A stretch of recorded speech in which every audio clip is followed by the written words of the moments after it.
Terjemahan sudur sebagai dada memang sudah sangat umum digunakan, termasuk dalam terjemahan resmi Kementerian Agama RI.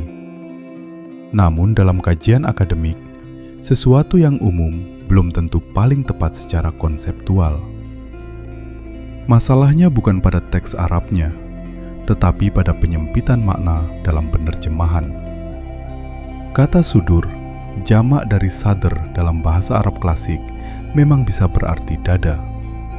Tetapi maknanya juga bisa merujuk pada bagian depan sesuatu, permukaan luar, ruang internal, atau tempat munculnya sesuatu. Karena itu, menerjemahkan sudur selalu sebagai dada biologis bisa jadi terlalu menyederhanakan maknanya. Dalam Quran Surat Al-Hajj ayat 46, Allah berfirman bahwa yang buta bukanlah mata, tetapi qalb yang berada dalam sudur. Di sini ada struktur penting.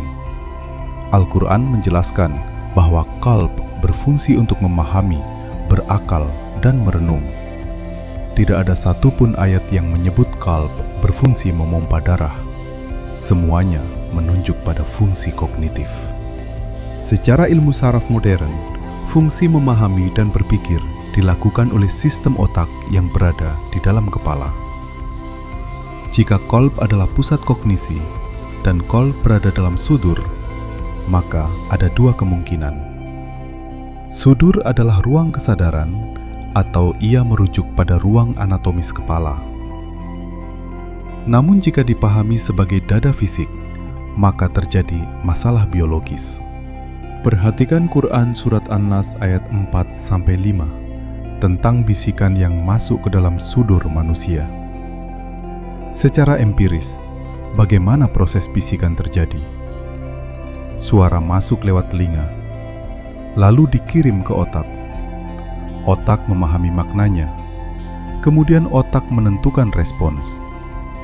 Tidak ada satupun proses itu terjadi di dada. Karena itu, secara ilmiah, lebih konsisten jika sudur dipahami sebagai ruang kesadaran, tempat informasi diproses. Dalam Quran Surat Al-Hijr ayat 97 disebutkan bahwa sudur menjadi sempit karena ucapan orang-orang kafir. Dan dalam Quran Al-Insyirah 1 disebutkan bahwa Allah melapangkan sudur Nabi. Apakah dada benar-benar menyempit saat stres?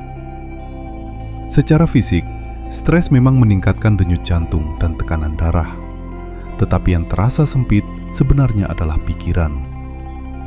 Sebaliknya, ketika lapang, yang terjadi adalah kejernihan berpikir dan stabilitas emosi. Itu adalah kondisi mental, bukan perubahan ukuran dada. Jika sudur dipaksakan sebagai dada biologis, muncul beberapa pertanyaan. Apakah dada menyimpan niat? Apakah dada memproses informasi? Apakah dada memahami bahasa? Apakah dada menghasilkan refleksi intelektual?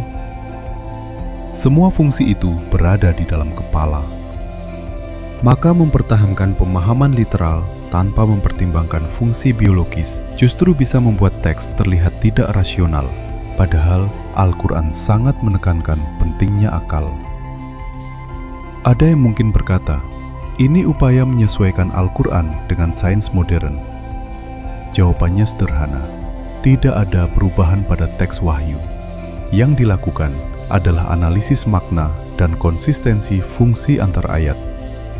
Dalam tradisi tafsir klasik pun dikenal makna majaz, perluasan makna kontekstual, dan tafsir tematik. Neuroscience bukan mengganti wahyu.